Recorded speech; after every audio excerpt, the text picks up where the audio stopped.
on this computer. That's okay. Right. And do a quick run through of what's coming up. Okay. Can we all see that? Yep. Is that okay? Right. Okay. So we have today, and our wonderful thing, our wonderful talk from Peter, and then James Larkin on NMR metabolomics for diagnosing cancer. So yeah, and he's also going to be covering other diseases as well, and other methods, other actual equipment for measuring things in metabolic systems as well. And then next month's hybrid meeting is going to be a potpourri type meeting, and I hope that at least 2 other people other than me talking. In June, then we've got Claudia Durham on superluminality and gravitational waves, and a lot of the other gravitational wave stuff that they're doing, and that should be really, interesting. And then in July, we've got Julian Onions on galaxies and the galactic web. So that's good. We're planning, as we did last year, not to actually hold meetings in August, but I will start booking up September, October, and November now for the external meetings. And as I fairly consistently say, if anybody would like to talk in either potpourri or other full length, if they've got things as Peter has with full length meeting like this, then we'll intersperse things with full lengths or longer presentations along with shorter presentations. But to get to the meat of today, then Peter Lord, then I'll hand it over to you for you to take us through what you've been doing. Okay, thank you very much. So let me share my screen. That's the one. So hopefully that looks good for you. Yeah, that's great. Okay, so hang on. We better mute everybody, haven't we? Peter Weston, have you muted? I'll do that. Okay. Yeah, have you mute everybody? Thanks. Okay. So thanks for coming along. Am I unmuted? I've done it now. You don't know. You've answered my question, so you don't know if I'm muted or not. We're back on now. Okay, well done. Okay. So thanks for coming along. This is a bit of a mixture of a talk. So it's a little bit of science and a little bit of technology, and I suppose a little bit animal and bird watching. So maybe not the typical talk that we do. Now, the way I like to do things is to pause every so often to see if there's any questions or points to be raised so far. So yeah, feel free to speak up during the talk. I'm not one for formal stuff. Okay. So this is the agenda. So any project, of course, has to have requirements. And you can see here, I've been going up this for a while. I'm currently on attempt 3. So I'm going to go through briefly what went wrong with attempt 1 and 2. And from this group's point of view, attempt 3 is the interesting one, where we're going to dig more into what I've got working at the moment, and particularly how we're doing the recognition of animals and birds. And then after that, some wrap up, and maybe with a bit of luck, a little bit of a demo at the end. So, requirements. This is very straightforward. I have a customer. Here she is. This is my customer. And she is very interested to know what's been going on in her garden, particularly when she's not around, particularly when it's nighttime or during the day when we're out. Very simple requirements. So my first attempt was very simple solution. This is an off-the-shelf trail camera, and for those in the room, I do have it here. If anyone wants to play with it, not mandatory. And this actually works, right? So this has got, get my little laser pointer on. This has got a reasonable camera on it. It's got infrared lights on it. and it's got motion detection. So it can sit there waiting for some animal or bird to go past the camera, and then it will take a picture or take a bit of video. The downside, though, is it's not brilliant quality, to be honest. You have to download the pictures and movies via an SD card. So, you know, every evening you need to go in and open the box up and unplug the card. It needs a power cable. But you know, on the plus side, it does have this motion sensor, which is quite nice. So, having said it's quite bad, we did have some good results, which I thought was worth sharing. Hopefully you can see this. And hopefully you can see this guy here. That is a hedgehog. I'll just play the video that we caught with this first camera. This little hedgehog scratching himself. Then comes another hedgehog. And he comes, oh, and he's pushing the hedgehog straight into my pond, I have to say.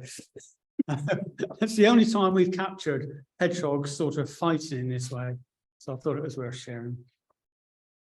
Okay, so on to attempt number 2 quite quickly. Did the hedgehog survive the pond? Sorry? Did the hedgehog survive the pond? It didn't actually go in the pond. The pond is like, the top of the water is like grass level. And it didn't actually fall into the pond, but it could have done, right? You know, because it was just curled in a ball. Okay. So this is my second attempt. And I saw this on Kickstarter. And I thought, yeah, this is the answer. So this is a completely different design. This is actually a Raspberry Pi inside a container with a lens. What's interesting about it, it's got lots of relays. So the idea is, or one of the concepts behind it, you could point this thing at your bird feeder, and when this busy detects a squirrel on the bird feeder, it'll flip a relay and a jet of water will spray on the squirrel to chase it off. That was one of the whole idea of this device, and I've got it here. But this also has problems. So surprisingly, the image quality was really not great. In particular, this particular sensor that's in this kit is quite poor at nighttime. So there's infrared lights on the front of the box, and the sensor flips over to only receive infrared, but the nighttime quality is really very poor. Now, this does do image recognition of birds in real time. However, problem number 1 is when it arrived, I got very excited, and it only recognized American birds. So I didn't use it for a while, but then I got a software update. It now did British birds, so you know, it started to work. But of course, it was limited to birds. It's only the list of birds that the software developers chose to support. But it's got some nice features. It will alert you to something happening in your garden in real time via Telegram on your phone. It's always on. So this device is always looking to see what it's detecting. So when you got it on, you've got this fan going at full speed because the poor old Raspberry Pi is just running flat out all the time. Now, it does use a neural network. But it does need training if you want to do something different than what's in the box. Slight downside, it does have a power network cable required. So I'll share now with some results. Here is, as you can see, a correctly recognized common blackbird.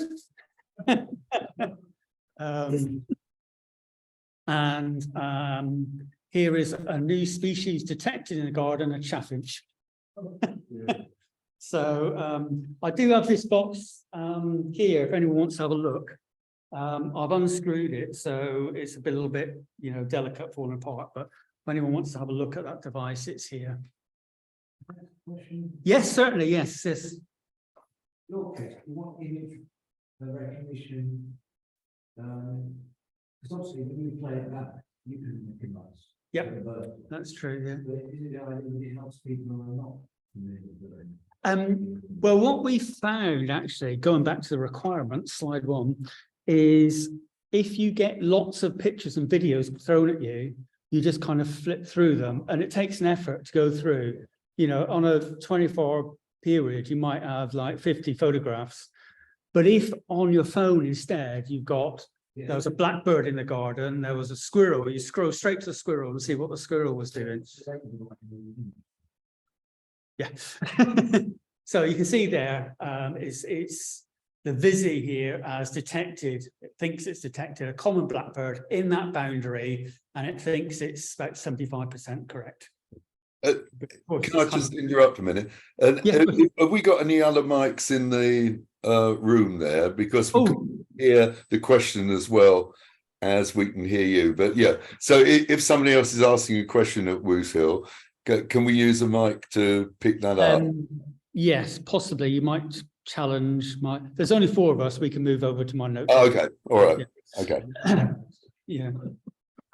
All right. So any other points to raise so far? We've got attempts 1 and 2, neither of which are that successful. How much, Peter, was the second item or the first as well? It's one of these things that you sign up to give a donation and then you receive a reward.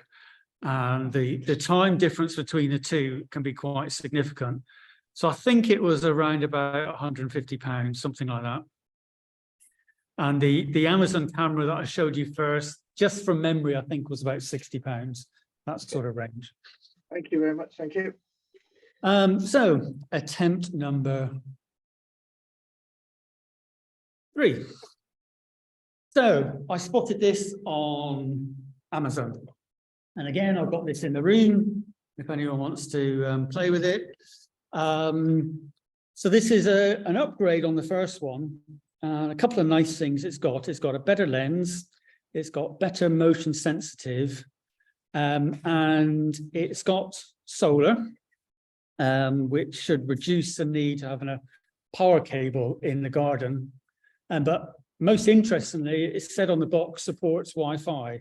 So I figured that this I can actually put in the middle of my lawn, and it would be no cables at all needed to it, and I don't even need to go outside to retrieve the pictures. Brilliant.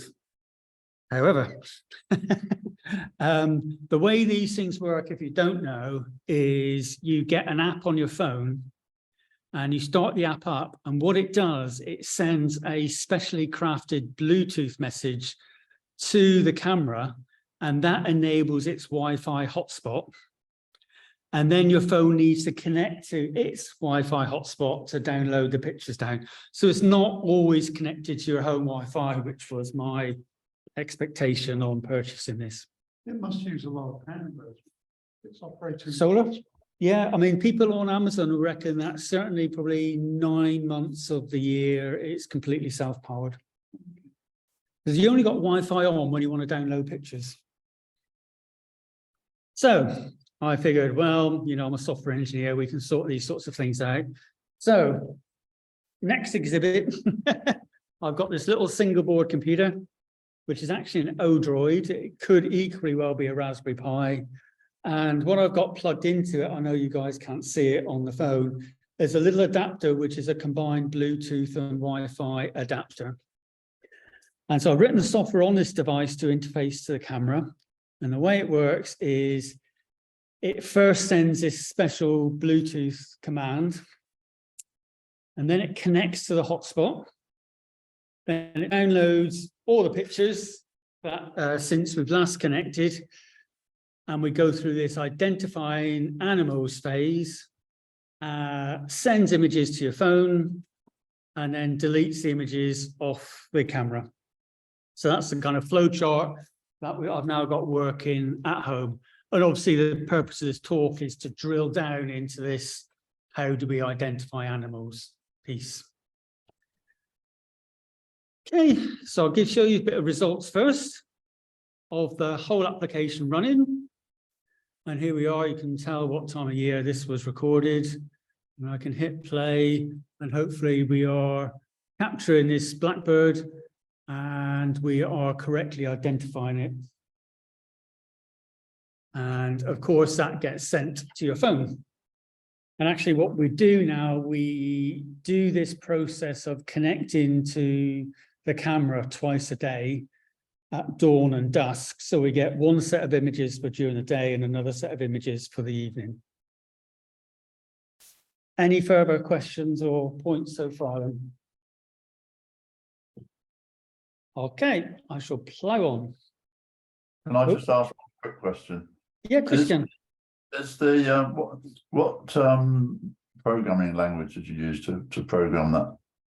Well, Is good it- question. We'll dig some more into this a bit later, but for the animal recognition, I'm using a toolkit called TensorFlow, which is very common. And TensorFlow actually supports many languages. Most people actually with TensorFlow use Python. However, on retirement, you know, I'm a retired software engineer. I figured I'd want to learn a new language. So I actually wrote all this in Golang, which is a language from Google, which gets compiled to native. So all the source code I've got on this is all written in Golang. Okay, great, thanks. Yay. So, oh, another picture. Oh, so I included this so you can see the quality of the picture at nighttime, which, you know, personally, I think that's pretty good. But unfortunately, this, as you can see, is a grey heron, and I didn't train it on goldfish. But if I did, you'd also see a goldfish in its mouth.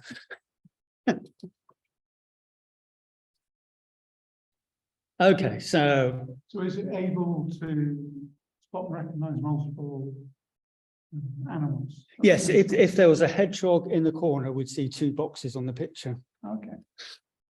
That's why it's in red. So if there's a second animal, it will use a different color. Okay, so now we're digging into more the sciencey part of the talk. Now we've had the, you know, sort of the introduction. Right. So going back to computer science basics, there's two traditional approaches for programming, really. One is called imperative, which is procedural or object orientated. And this is where the developer or programmer is telling the computer what to do step by step in, you know, sort of, you know, turn the camera on, get a picture down and whatever, step by step.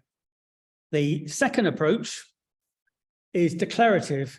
So instead of saying step by step, this is how you do it, you describe usually in some domain specific language what you want to achieve. You know, a good example, if you're mathematicians, is things like MATLAB, where you type in sort of mathematical equations and you're not telling MATLAB what to do step by step. You're declaring what you want to do. And several other domains work in that sort of way. You declare. But unfortunately, some classes of problems, those two approaches don't really work out that well. You know, and these are the nonlinear problems where you've got a lot of noise with your data, you know, maybe doing stock market predictions, something like that. Text classifications like spam filtering, speech recognition, image recognitions, you know, number plates, and indeed our garden camera. And really, general pattern recognition, these two traditional approaches don't really work that well. Typically, when you've got a large sets of data and you're trying to filter out the good stuff from the bad stuff. So here we go, enter neural networks. Now, this is inspired by neurons in your brain, but any biologist will tell you there's not actually that close a correlation between what computer science is doing and what's happening in the world of biology. So let's have a look at how these things work. So we're actually going back now to probably the 50s or 60s. There's actually quite a famous book called The Perceptron. And so these ideas, the first ideas I'm going to describe are actually quite old. Everything in machine learning, artificial intelligence always seems to have multiple names for the same thing. And I tend to stick to the word neuron instead of perceptron, but you know, use whatever you like. So the whole idea of a single neuron in your artificial neural network is there are some inputs. In this case, I've got one constant input and I've got two variable inputs. And those are multiplied by weights. Each one is multiplied by weights. Those are summed together. You go through an activation function, and that's your predicted output. And it really is that simple. This is the basic building block for neural networks to do all this fancy image classification. So, got an interrupt there? Maybe not. Okay. So what's in the square box? This is our neuron. This is our single, this is our building block of our neural network. And so we've got inputs, weights, we've got activation function, we've got predicted output. Now, let's put some numbers on this so you can see how this works. So I've added some numbers for these weights. So you can actually do the sums yourself. So here we've got 1 times 0.8, we're doing a sum, plus x1 times 0.5, plus x2 times 0.5. And then if that value summed together is greater than 0, then our predicted output fires. Now, if we run this with some numbers, you know, let's put some 0, 0. You can do all these sums yourself, you'll get 0. If you do 1 and 0, you still get 0. But if you've got 2 1s, you'll actually end up with a 1. So what we've built here is a Boolean AND gate based on a neuron. So this is a basic building block of neural networks. Now, is any questions on how that works so far? Okay. Right, so the obvious question really is, how on earth do you come up with these values for these weights? Well, that's where you have to teach the neuron how to behave. So we have our network, and during the training phase, we also have what's called an actual output, which is really the expected output, what the output should be. And during training, we have a function that compares the output of our neuron with what we want. We have a function on that. That function is often called like a feedback function or an optimizer. And that function goes through and updates these weights. So the learning phase is you start off with some random data for your weights. You inject your training data into the inputs. You get P, your predicted output. Your feedback function will see how close you are to what you should be. And if there's a difference, it'll update the weights, and you go through the cycle time and time again. And it may take, you know, hundreds, thousands, tens of thousands, these iterations until this feedback, this learning cycle has got to the values of the weights that actually solves the problem you're trying to do. Does that make sense to folks? Speak if it doesn't. Yeah, Peter, it's a question, it's Neil, it's a question I've got asked. On this thing about the X characteristics, is it a situation in which you are, each of these neurons now is looking at a specific activity, and therefore all of the sub-activities have to be through it? And if so, you know, what is there a limit on the X's, the number of X's that you can put in, and then weight, you know, or how does it actually work nowadays? Typically neural networks will have, you know, hundreds of inputs, maybe thousands, maybe tens of thousands. There's no particular input. We're talking about a single node still at the moment. So obviously the next slide is going to start scaling this up a bit. Okay. Yeah, so I'll talk a little bit more about the types of data the inputs and outputs can be. It's interesting. I've never seen anything like this before, so it's very, very interesting. Thanks. But the thing that strikes me, I have seen examples where people know the answer and adjust the data to get the result they want.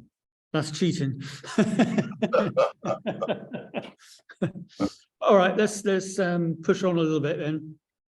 Now, so it turns out just now we did a Boolean AND function, and it turns out you can use a single neuron for other Boolean functions like or nor, but for the Boolean function exclusive or, you cannot use a single neuron. And to do exclusive or, you actually need 2 layers. So you've got, or in fact 3, I suppose. You've got an input layer, you've got an internal or hidden layer, you've got an output layer. So instead of having just 1 neuron, you need these 2 layers to actually manage to do an exclusive or function. So really, any non-trivial task you're trying to achieve with neural networks is going to have multiple layers, multiple inputs, and you get this explosion of complexity. And again, what we've talked about so far is still going back to the 50s and 60s. These aren't new ideas at all. But as I said, when you start trying to do some non-trivial problems, you end up with, you know, hundreds, thousands, tens of thousands, hundreds of thousands, millions of neurons. And the whole complexity of trying to organize these, connect them together, or train them, run them at real time to do your work, just gets hugely complicated. And really what the guys in the 60s struggled with, and 70s really, is how to organize neural networks, how to train them in a reasonable amount of time, and how to run them. So part of that is obviously lack of compute resources, but part of it was also how on earth you articulate complex problems with, you know, potentially millions of neurons. So, we now talk about the design of your network now, which is a set of neurons as a model or maybe a computational graph. I told you everything's got 2 names at least. And we organize our models in layers. And all networks, pretty much all neural networks, will have an input and output layer, and they will have at least 1 hidden layer, typically many hidden layers. The hidden layers are just the ones that aren't connected to the outside. Now here I've shown layers in a kind of sequential order. Don't assume that's always the case. In fact, real neural networks will be much more complicated to hit than this. You might have the input layer connected to the first hidden layer, connected to the second hidden layer, and then that loops back to the first hidden layer, or, you know, the connections of real neural networks can be much complicated than the sequential model we tend to draw when you're talking about the designs. Okay, anything else to raise so far? Okay. Oh yes, these are called layers. Right, so let's have a word about the types of data you can inject. Now you saw with our very simple example earlier, we were injecting numbers and getting numbers out. Okay, it was you know, 1s and 0s, but there's still numbers. But really you can design neural networks to take in audio and give out text. If you're doing, you know, voice to text, you could do image to index. Now, what I mean by index is a number, say from 1 to 10, where 1 might represent a robin, number 2 might be a magpie, and so on. So you might have a picture of an animal, and we're outputting an index number 7, which says, in this picture, there is a red fox. Now, there's a specialization of that output, which is an index plus bounding boxes. So as well as saying that this picture contains a red fox, the output of this neural network will say, well, there's a red fox at these coordinates, and it's bound, so you can tell whereabouts in the image that fox is. And you can probably guess this is the flavor of neural network that we're using in our garden. But it doesn't really stop there. You can do text to image, you can do text to text, really any combination you like. So don't don't fix how it fixed that this is all numeric. Okay. So let's talk about how these neural networks are designed and how people use them.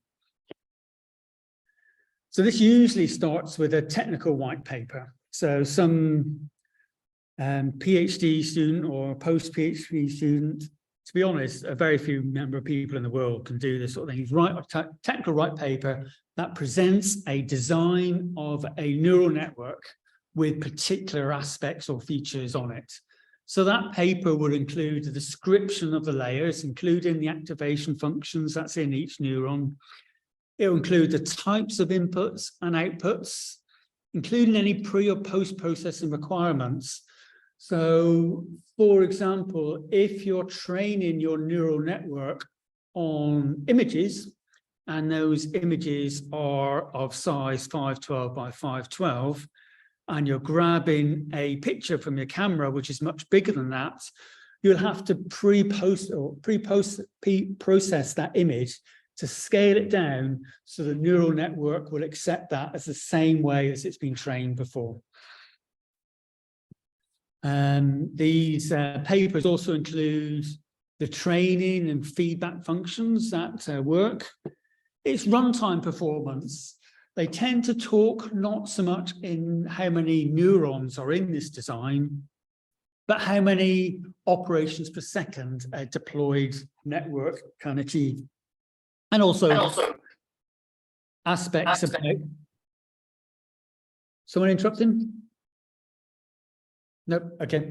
And some aspects about its accuracy and how fast it can be trained. Now, once this white paper exists, which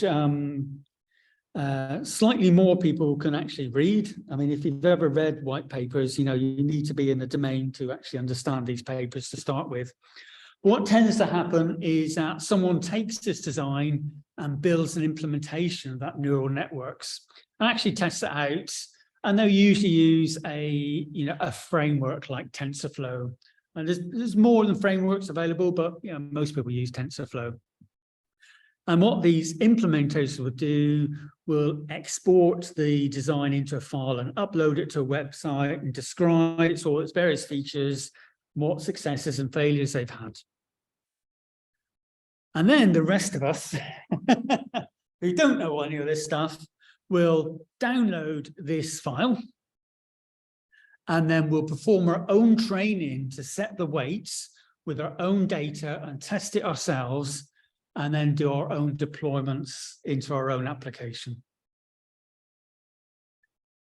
Whew. So any questions on how the sort of like design of using neural networks and applications works?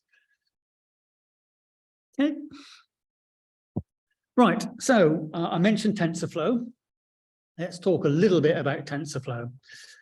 So it's a library and a set of tools for building these deep learning models, such as neural networks. It's open sourced, initially developed at Google. Now, as many of these projects are managed by teams of people around the world. Some work for Google, some don't. And at its core, it's quite good at handling complex data structures and operations, so it can implement things like large numbers of neurons and perform fairly well. Now, the underlying data structure that TensorFlow uses is called a tensor, and it's like a matrix variable, if you like, where you can, multiply and divide and so on and so forth. So this tensor, you build, TensorFlow itself builds neurons from tensors. That's the way I'd like to describe it. And TensorFlow comes with a whole bunch of predefined layers, or you can build them yourselves. And it includes high-level APIs. Keras is the popular one because Keras actually works not only with TensorFlow, but other tools as well. And so users who want to train a model will typically use the Keras API to create the instance of their neural network, train, evaluate, see what's going, save it. and then use probably a different technique to deploy it into runtime. Peter, Yeah. on this, we seem to be talking about the structure of the actual network itself, but isn't the API part of it where it is translating it into use elsewhere, or am I wrong? Let me, can you hold that for a minute? I've got Oh, okay. a little bit on which I think we'll touch on that, and if not, we'll discuss your question a little bit further, if I may. So what you get at the end of this process is this graph of connected nodes with weights learned. And you can have two forms of this model. One is they call it dynamic, which you use during training. And then you kind of freeze that model so it can no longer be trained. In other words, you remove the optimization functions and end up with a static model, which then you can use for deployment. Now, TensorFlow itself is written in C++, but it's got support for loads of languages. I have to say Python is by far the most popular, but I personally use Golang, which is listed down. Now, there is also a light version for mobile and smaller devices, which again, I'm using TensorFlow Lite, which has got, not such a rich set of features, but we can still do the job. And this is what I was just waiting for, Neil. So this is example TensorFlow, using TensorFlow code in Python and actually using the Keras API. So we can say instead we're building up our network, we're saying we've got a sequential set of layers, and we've got our first layer where we're defined here. We're defining our activation function. We've got our second layer here. We've got a third layer here. And we've got a fourth output layer here. And this is a fairly common way to describe your neural network. This is a 4-level model, obviously quite a small model. And also what we're doing here is we're telling what the optimizer is going to be, and then we're compiling the model. And this is just, I just wanted to show that so you could kind of visualize how this set of neurons in a neural network gets translated all the way down to code. Right, so that function. Do you want to speak to the nearer the microphone? Do you think it'd be okay? That one. So does that function create the structure of the neural network? Yes. You're then going Yes. to. Yes. You see, we're choosing a type of layer. It's called dense layer here. And this is one sort of layer that TensorFlow supports. And in fact, it's the most basic layer. It's just a series of neurons as I've drawn. And in fact, you can guess what these arguments are. This one's got 16 neurons on, this has got 8, it's got 4. And we've got 1 neuron on the output, which is telling us we've got 1 number coming out of the network. Now, is this, for example, Keras sequential? So that's the Keras API. that's the Keras API. And in this case, we're saying we've got a sequential set of layers. Okay. There's other APIs to do different designs of your network. So Tensor is the platform on the environment for the data structures and some functions. Yes. And the Keras API Is a high. allows you to access it. all Yeah. via- So if you wanted to, you can use a TensorFlow API, but users are encouraged to use Keras because that's less prone to changes, and also you can use Keras with other runtimes. How do you decide how many layers you're going to have? Well, you get a Nobel Prize if you can figure that out. This comes from the design of the white papers that I mentioned. So, some guy will be looking at a better way to, let's stick with the animal, a better way to identify animals. And in that paper, they'll say, well, in a neural network of 26 layers, and the first layer looks like this, and the second layer looks like this. So those layers actually come from the design of the neural network, which is predominantly done in papers and by gurus of the industry. Okay, thanks. Peter, are these things available as sort of sub-assemblies of a neural network? So you can access through the group, a sort of a part of a neural network that you're then building up together, so that you're creating a network out of a set of sub-assemblies, or? Yeah, in your terms, a subassembly is a layer. Right, okay, yeah. So I'll just move to the next slide. You're doing this yesterday, you're anticipating my next slide, which is good.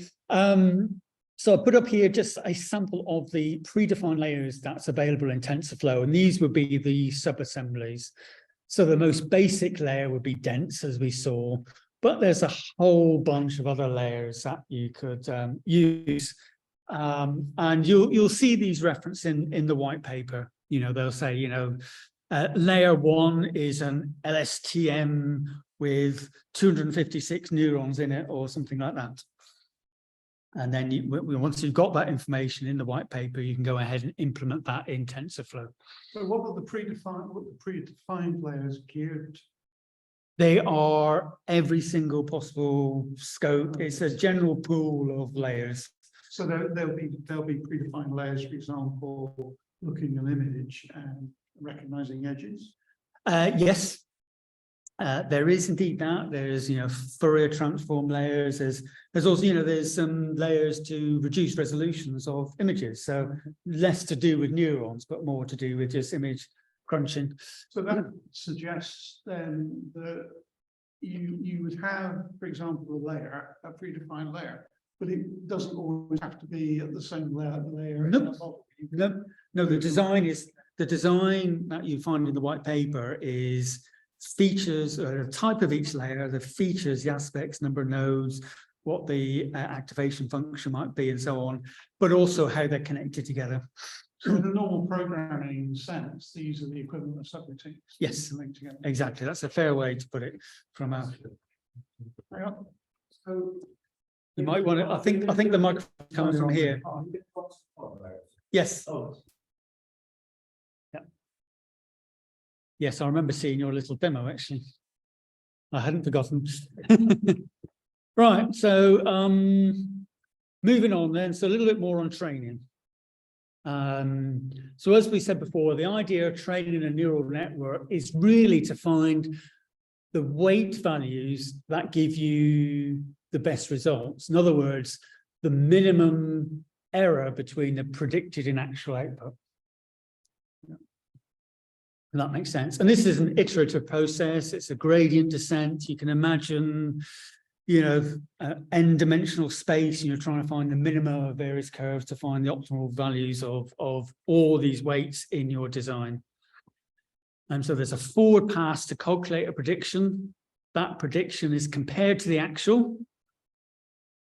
And then an optimizer figures out how to adjust the weights according to the new piece of information. And we rinse and repeat. And during training, we monitor these errors, the differences. Peter, Yeah. what does rinse and repeat mean? Oh, sorry. This is perhaps my Americanism coming in. I've worked with Americans, and it's a very common. It's what you get on laundry, isn't it? It's just going around this process time and time again. So you do another forward pass, and you do a third forward pass, and so on and so forth. So you go through these 3 steps forever, pretty much, until you've determined that your network is fully trained.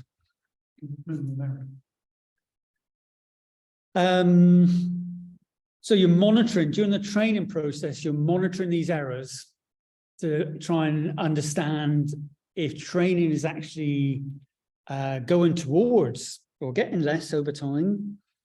And also the other thing you can notice is if these optimizer functions are actually updating the weights anymore. If there's no changes in weights going on, then you could also deem that training is completed. Of course, you could have a neural network that doesn't converge. You know, the errors just get worse and worse and worse, in which case you have to, you know, throw it away and find a different design for your problem. So some tools that I'll mention. You can run this locally using a Python script. Python is probably the single way really to do training. There's this thing called Jupyter Notebook, which comes into its own with TensorFlow, actually. And that is essentially Python running in a browser. But the nice thing about that is you can single step through your Python script. If your Python is drawing charts of your progress so far, that appears in line on your web browser. So it's a nice interactive environment to do training. And you can also run Jupyter Notebook hosted by Google. So in other words, you can make use of Google servers, however powerful you need, and then you know, same way you use your web browser to do your training. And that's the Google product called Google Colab. Another useful tool is TensorBoard. And this is a tool to visualize where you are with the training process. So it digs into the insides of your weights and your training and actually displays graphically what's going on. Okay, any points raised so far? On the training, could you do the training on a more powerful device, say a PC? Can we hold that hardware question? That's a hardware question? Yeah. Okay. Right. Hardware. Right. So remember, you're talking about two things here. You're talking about one environment to do your training with your test data, getting your results. You're talking about another set of hardware to run your pre-trained model. And typically the hardware, the large amount of hardware you need is when you're doing training. And you saw I got this little device here, which I'm using to monitor my camera. And that is actually running a neural network itself. So it tends to take only a little amount of power to run a neural network, but potentially a lot of power to train it. So first of all, we're looking at the central processing unit of commodity hardware. And this is a default way that TensorFlow works. It just uses your CPU. You know, it's got code written in C++, and it takes as long as it takes. The second option you've got there is if you happen to have multi-cores or multi-CPUs, you can actually run TensorFlow in a multi-threaded environment to help parallel up your training process. There's a limit to that, depends on your model, how well it can be parallelized. But typically you'll get some, you know, probably significant benefit of reduced training time if you can use multi-threaded. Is it worth giving some idea of scale so those people who don't know, the Raspberry Pi is around about the same power level as your phone. And all phones now probably have multiprocessor. Yes, they'll have, CPUs yeah, and- yeah. Now, the third way you can make use of hardware is use optimized code for your particular CPU. So instead of using TensorFlow compiled from C++, some people have gone in and written assembler code to optimize the bits of TensorFlow that takes the most time. And so you can use plugins like NNPAC or Compute Library that replaces a default CPU training code that's in TensorFlow with some optimized code. And really that applies to everyone that's using it. You should really be trying to use optimized. Okay, next big category is graphical processing units. So all our machines these days have GPUs for, you know, accelerating graphics and doing 3D rendering to 2D rendering and so on and so forth. And it turns out those units are pretty good at helping TensorFlow to do learning. And so NVIDIA's got a library, CUDA, and there's OpenCL, which applies to many GPUs. So TensorFlow will work with these libraries to make use of additional GPU hardware that you happen to have available. And thirdly, the other option is you can have custom chips that help you to do this training. These are called tensor processing units. And they can be cloud-based, you know, Google Colab have those. If you're doing training on Google Colab, you'll tick the tick box saying, yes, I'll have a few GPUs, please, and it should speed up your training. or you can get these little Coral USB sticks to plug into your desktop. And then when TensorFlow does the training, it'll pass some of the work down to this custom hardware. But be warned, these acceleration techniques don't always work. If you've got a network, a neural network, for example, which is quite large, and it's organized in such a way that to do training, it needs a large number of neurons in memory at the same time, you might find that your network won't fit on these GPU memory or TPU memory. In which case you might have to adjust your design so it meets these, works better with the hardware you're trying to use. And I've never looked at this actually. Speed Mix is another hardware acceleration. Another way, a final way to do it is to distribute it. So if you've got, 10 PCs in your house, then why not split the training over these 10 PCs, and then when everything's trained, you bring all the results together into one place. The Matrix is scale somewhere between an Arduino and Raspberry Pi. Right. Okay. So a bit Yeah. less powerful Yeah. than a phone, and it's their microcontrollers designed to do IoT. Okay. Okay.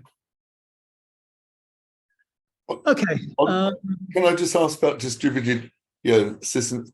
Is it a sort of situation where, were we to want to do it as a group of members of an organization, could we actually use a distribution system that worked across a number of different individuals and their computers as in a way, and would it be something that somebody without anything like the sort of abilities you have to understand this could actually use it and benefit from it? Or yes, that is definitely possible. I mean, the way it works is you have like a master node and it shares out work to. Can't use these words anymore, can you? What's the replacement for master slave? Client server. Yes, that's a good way. Yeah. I remember when I was working using. Yeah. So you'd have one TensorFlow running, which would be the server, and then that would talk to all the client nodes to divvy out a piece of work to each of the clients. I mean, the practicalities of that, of what you suggested, Neil, would be things like opening up firewall ports, that sort of thing. It is used the other way. So some of this 3D graphics applications where you put in text and it generates a 3D image from the text. That's run on systems like the Google Colab. So Google are providing a whole array of servers, and you present the problem, and then they divvy up the word. Right. And that's probably the way that you would manage the workload for a group of people. Okay. Good points. All right. Now, so some actual results from my training. So coming back to, from the cloud down to practicality. So I've tried 3 designs of neural networks, and you can see the 3 that I've seen. And these ones here are actually the names of the white papers that they come back to. And you can see the precision accuracies that I'm achieving, the number of iterations, about 50,000 iterations to train my network for a set of birds and animals that appear in my garden. And you see some designs are better than others.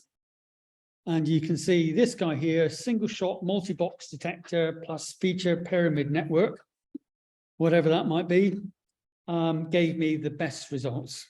And so that's pretty much what I've stuck to. Now, the way you get these results is that you take your test data, which in this case is a set of images of birds and animals. 90% of those images you use for training. And once you train the network, the remaining 10% you use for testing. And the test rates, how successful the network is with these test images for running them, gives you this accuracy. And to come back to hardware a little bit, so my desktop here is an Apple Mac. It's an M1, which means it's an ARM-based CPU. and my desktop rate is about 10,000 iterations per hour. And if I enable, oh, sorry, with the GPU, and about 4,000 with CPU. So if we're talking about a training time of, 50,000, 100,000 iterations, roughly it works out, I do training overnight on my desktop. Just trying to give you a feel for the hardware. Are these things scripts? These are actually names of white papers. Oh, it's just the paper. And if you do a search for them, someone's implemented that white paper, they've given that name, it'll be, the file name will be that name.zip, and that's what you download, and that will be the design of your neural network. You load that into your training tools and then start training and setting weights. What are the things in brackets about quantized? Yes, thank you for the reminder. So one thing that's quite common with neural networks is that you train them and you end up with a quite complicated design, which is slow to run at runtime. So you can go through this post-processing process called quantization that simplifies all the sums in your neural network so it runs faster at runtime. But of course, once you've taken the quantized version of your neural network, you need to retest it. And basically what I found is that the quantized version of the neural network really wasn't accurate enough. So I never ran with a quantized neural network. So it's it's doing things like reducing the accuracy of the floating point calculations, that sort of thing, just to make it run faster. Does it reduce the number of layers? No, the design is structurally the same, but the underlying tensors are simplified. Yes, thank you for pointing that out. On a practical thing, oh, sorry. Yeah, okay. Yeah, so this is what it looks like on TensorBoard as you're running through these iterations. So this gets updated in real time. So you can see your learning rate gradually reduces until it gets to 0. So you can see in this case, after about 50,000 learning iterations, we're no longer updating those weights anymore. So doing any further training is not really going to give us much benefit. And here we can see the error rate, which is also dropping. So this is quite a good result. You can get really wacky results with a neural network that's not suited for your task. It's interesting that you're seeing error spikes after it's stopped. Yes, because we're injecting random data. So you always, yeah, you typically, you've got a pool of test data which you're picking randomly. So one thing you want to do really when you're training is to seed all your random numbers. So you get the same results each time. You're comparing like with like. Sorry, Neil, I interrupted you. I was going to ask, going back to the actual things that you're looking at and taking something like bird species recognition, yep. How good has it been at identifying very similar species? I mean, we won't maybe go to sort of yellow warblers or some of the sort of really difficult ends of it.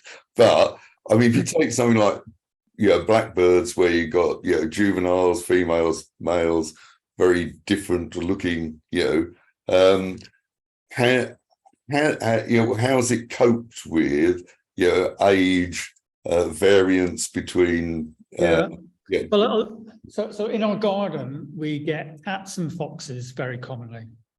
They are similar animals, right? They've got 4 legs, they're furries, they've got a head and a tail. It's usually the neural network distinguishes the two very well. Actually, it knows what a fox is and what a cat is. But however, if the fox is looking towards you, it'll often recognize it as a cat. And if the cat, we've got one cat that visits our garden, which has got a very fluffy tail, and that is sometimes recognized as a fox. So what actually happens in practice in our garden, we take a short 10-second video with a camera. We take each frame of that video and do image recognition on it. And so you see from frame to frame, usually we're recognizing the object consistently, but sometimes it jumps from fox to cat to fox between frames, which is a bit bizarre, but that's the sort of. But So presumably you could, because you're designing an application to do this. You're presenting each frame. The neural network is then doing an estimate. So it'll say it's a fox, and I'm confident 60%. Yep. What your application could do is say, well, that's the same object. Yep, And that is- therefore look at the majority of responses and say, well, confidence level Yep. for this is that Yep. it's a cat. So there is a white or several white papers that defines different types of neural networks, and one of them is exactly what you described. It's object following frame to frame. So typically you see examples of it of pedestrian crossings, and you see little boxes following individual people as they cross the road. There are neural networks that can do that sort of problem and track individual birds or whatever it might be across the whole video. Those tend to consume huge amounts of power at runtime. So I'm not using that right now, but you could. They're of more interest to the Chinese police. yeah. Or maybe the British paper. Could you do that on any sort of post input basis? So if you've got a set of data, could you rerun it through a system like that? Because if you're looking at the jizz of things like birds, then often jizz is very good for a way of recognizing birds. Sorry, people that don't know the term jizz, it's animal behavior, bird behavior. The way in which a bird moves or stands or postures, this sort of thing. Yeah. Humans, it's called gait. Yeah, I'll show you some examples in a minute. But you're right, Neil. I mean, this isn't perfect. Even in test environments, we're getting like 80–85% accuracy. You could go back with the new data you've got and retrack. Yes. So David just said, and exactly that's what my software does. It actually does save images away to actually add to the training set for the next round of training the neural network to improve it over time. So you can certainly do that. Oh, good. We're getting lots of questions. That's good. Right. So we're already talking about the next step actually is now once you've got this trained model, how do you actually deploy it in practice? So the result of the training process is this model, which it's a file predominantly. So that file now contains your neural network, but it also contains the values of all these weights that you've painstakingly trained. And in our case, we've also got a file, which is a labels file that says that when the neural network outputs number 1, it means blackbird. Number 2 is robin, number 3 is red fox, and so on. So that by the time you're presenting this to the user, you can translate the output of the neural network into something which is more useful. So the way we use this is we grab an image. It could be a single image, or if it's a video, the next image of a MPEG-4. We typically have to pre-process that, make sure it's in the same sort of flavor of image that the trained network was expecting, so the same resolution, same number of bits per pixel, and so on. We call TensorFlow, and TensorFlow will then output in our, still sticking to our animal case, it'll output an index and a bounding box of what it's detected. And in fact, it's a list of indexes and a list of bounding boxes. So there's multiple animals or birds detected, you'll get more than one bounding box and more than one index. And then, of course, you post-process that output to make it presentable to the user. And what you actually do, you actually merge your information that you've got from TensorFlow with the original image. So you get maintained quality. So you might start off with that real picture from my garden, and you end up with that, which is the same picture We've drawn a box around what the TensorFlow has detected. You probably can't see this very well, but it actually says Eurasian magpie 91%. So this is how you deploy a trained neural network. And obviously, if there's more than one animal detected, we'll get more than one box on the resulting screen. Is that the stock model, or is that after you've trained it? So this, what I've actually got on here is a design of a neural network which I've downloaded, but I've trained it myself. And what I've trained, since you talked about it, the training data is actually really quite key, because you need a nice range of training data. You don't want all male blackbirds, you don't want all female blackbirds, you need a range of data. You need to know what they are so you can train it. But fortunately for birds and animals, there's quite good lots of data which you can download from the internet. And of course, what I've been doing is adding in the pictures that I've captured from my garden. Okay. Any further questions about how this is working? Good. Oh, can I come back to the question I was going to ask about hardware? So did you do the training on your PC and then deploy onto the small scale? Exactly. Yes, the hardware that I use, I've got in front of me here. So now it's worth to talk about some challenges with this, because remember, we're talking about this as an approach of programming or trying to solve a particular problem. You do need specialized skills to design this neural network. But, you know, people have done this before, so the chances are you can go and download a pre-designed model. Debugging a model can be difficult. Training requires time and effort. And to be honest, it just feels like trial and error after a while. Sometimes you get something that works really well, and then you add another picture to your test set and it works awfully for some reason, because, you know, the randomizations of the weights have been trained in a different way and you get different results. So it can be quite challenging just to do all this training. Access to decent training data is key. You really have to start off with some good quality data.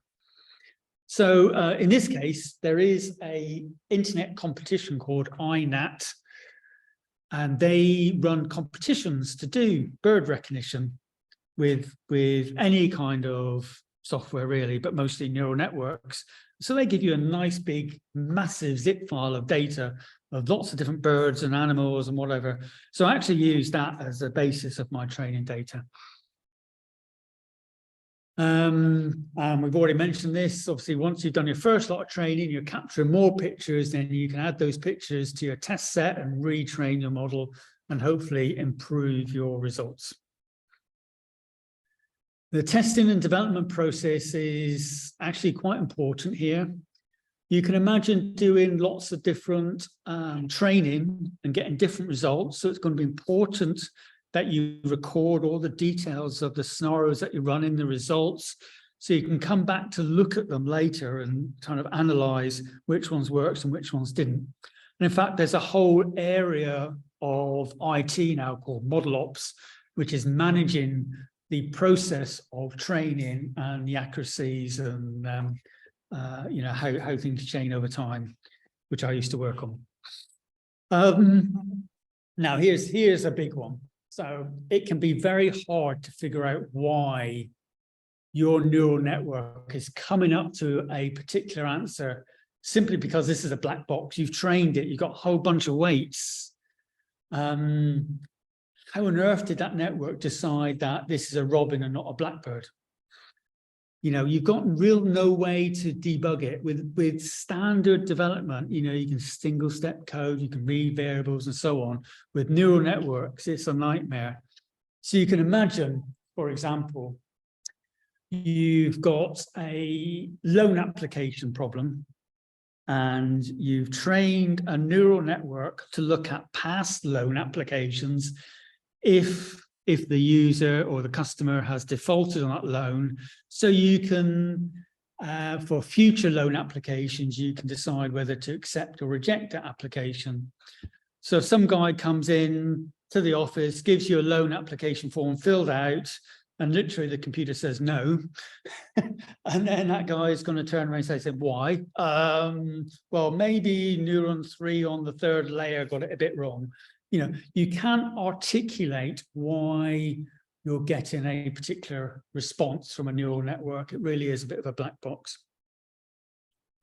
There are some techniques to help with that. You can simplify it with this thing called fast sparse decision trees, and I attended a U3A talk on that, which was quite interesting. What organizations do in practice is they start off with a very complex neural network which solves a particular problem very well, and then they go through a process of simplifying, reducing the layers, reducing the nodes, so it's not quite as good, but it's actually easier to understand when you deploy it at runtime. And of course, there's ethical issues here.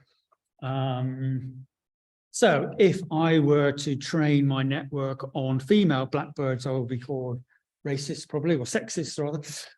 And I wouldn't recognize any male blackbirds. But the thing is, you see these effects in real time. And there's a really good documentary about these ethical issues about neural networks called Coded Bias. It's on Netflix. And it describes a Google engineer who was trying to do facial recognition and finding it wasn't work because she had, well, you know, she had dark skin, and the neural network at Google was trained on white people. So you can imagine all the ethical issues that kind of fall out from these sorts of things. And of course, there's, you know, regulations. There was an incident in London where a teenager was arrested by police based on facial recognition, which is actually covered in the Coded Bias documentary. And so we do need laws if you're deploying these sorts of ideas into the public. Really, for the reasons I've described, the flavor of the problem is you never really quite understand how it works. And I mentioned social media there because social media uses neural networks to try and keep you on the page. So, for example, if you show an interest in cats pictures, the neural network will pick that up and actually start presenting you with more pictures of cats to keep you on the page so that it can show you more adverts. The problem with that is it's recursive. And this has come up in courts where, you know, there's been cases, including in Britain, cases of teenage suicides, where the social media platform, because that teenager has been sort of showing interest in suicides, the platform has given more and more examples of suicides, making the problem worse. Yeah, so there are issues here. Another issue that I find is Python. I'm not a fan of Python. To do training with Python, you need so much installed of the Python tool train. Now, if you're using, you know, Windows with Intel CPUs, maybe Linux with Intel CPUs, you're probably going to be all right because enough people have done that and it'll probably work quite well. If you're using Linux with ARM, or as I'm doing, I'm using Mac on ARM, and then you find all these tool chain issues, they just really don't work together, and you have to do all sorts of fudging to try and get Python to work. It's one of the reasons I dislike Python. Right, so we're beginning to wrap up now. Now, one thing I wasn't going to touch on in my talk was what's been in the news recently about generative AI, you know, ChatGPT and so on, because I feel that really offers a separate talk. However, I couldn't resist. I thought, well, you know, I spent all this time, all right, getting my camera working, getting my boards working, and I'm getting stuff. So I thought I'd ask ChatGPT what it thought. So I've just typed in there, you know, what neural network should I choose for bird and animal recognition, and figuring it lists all the networks that I could use. I love it. It's recorded in real time, by the way, using ChatGPT. It does remind me a bit of Hitchhiker's Guide to the Galaxy, where, you know, deep thought comes up with the telephone number of God. But, and of course, you can go on with this, you know, so I should have speeded this up a bit, but, you know, so, okay, so now you've chosen the sort of neural network. Now write me some code that does my bird and animal recognition. And if you've not used ChatGPT, remember, this is a neural network running this. So this is a neural network designing a neural network for us. You might be surprised what it comes up with. It comes up with code in my selected language, Go, which loads my neural network models and the labels and some test images, has error detection in it. And this is a neural network writing the code that I spent the last few months trying to get right. So you could end up asking the neural network which behavior you don't understand to write an application you don't understand in a language you don't speak. It's a writing code or something fast. Do you know what? I've not looked at generative AI at all. So I would say, it's good questions. Now I'd have the same question. It feels like that should be a separate talk. Yeah. Have you run the code, Peter? Sorry? Have you run that code? I didn't actually. I understand it, and I think, and it's actually caught some actually quite useful cases. You know, it's doing pre-processing and all sorts of things. Basically, enhanced C. It's not object orientated, so it's quite close to C. Yeah, it's quite nice. I mean, one thing we're talking about is doing talks on things like programming languages. It produces code, but you're not sure if it's accurate or not. Is that correct? Is my understanding correct?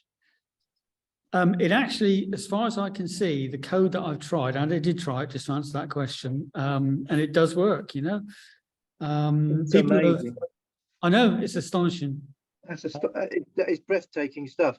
Because that, how long would it be taking to write that code? You're talking about a few months' work, or what you're talking about to write that level of code? You know, you know, I'm a software developer. Yeah, it took me, you know, half a day or so to get the basics together. But then you're always iterating over it, improving it, and particularly training the network and so on. Yeah. So, And that did that in literally a minute or two. Is that right? oh, that was in real time. I mean, that was recorded how ChatGPT works. That's amazing stuff, isn't it, Peter? That's quite breathtaking. I find that that's interesting stuff, Peter. That's very interesting. And that's called generative GPT, is it? Well, the whole area is called generative AI, where it generates a lot of information from a minimal set of inputs. Yeah. But it's a neural network, you know, so, but as I say, I really, you know, I'm not in a position to talk too much about it because I've not investigated it. And it's, you know, a really good case for a complete separate talk. To what I've seen today, you spent a fair bit of time working your way through this stuff. It seemed to come up with, by the looks of it, a tensor-based solution, etc., etc. It would have guided you along a definite direction, which would have been fairly accurate by the sound of it. And then it can generate a whole wad of code, which looks semi-good at the moment. Until you run it, you don't know. But I'm a bit gobsmacked by that, if I'm honest. Yep. Yeah, but the question is, how useful is it? So if you're working in product development and you have somebody that generates the code, you are not going to put that in your product. You'd have to try and understand it. So you go through it by hand, normally in a team of people, trying to understand if it's doing the correct thing. Yep. So yeah, it generates it in 5 minutes. You could spend 5 weeks going through and demonstrating that it's going to work. It's better than that, to be honest, because you can revisit a code that has written and then you can discuss with ChatGPT the bugs. It can correct them, give you an updated version of the code with the corrections in, and you can run that. Never mind. Right, what I wanted to My finish off son's a with- copywriter, and as you GPT, 4, getting getting stuff that he's put into ideas into a different format, feed it back, clean it, and redo it in a different way. Yeah. Yeah. Now, what I wanted to finish off with was a running of a standalone program that's using the neural network that I've changed, but in real time. And curiously, it's using an external camera here. But I've got a picture of here of all the birds and animals. And unfortunately, we don't have. Yeah, I'll just open up the curtains, maybe. And so this neural network is dependent. So I've got a picture of birds, and you can. This camera is perhaps not so good as my desktop one. Put the lights on. But you can see, this neural network is picking this out in real time.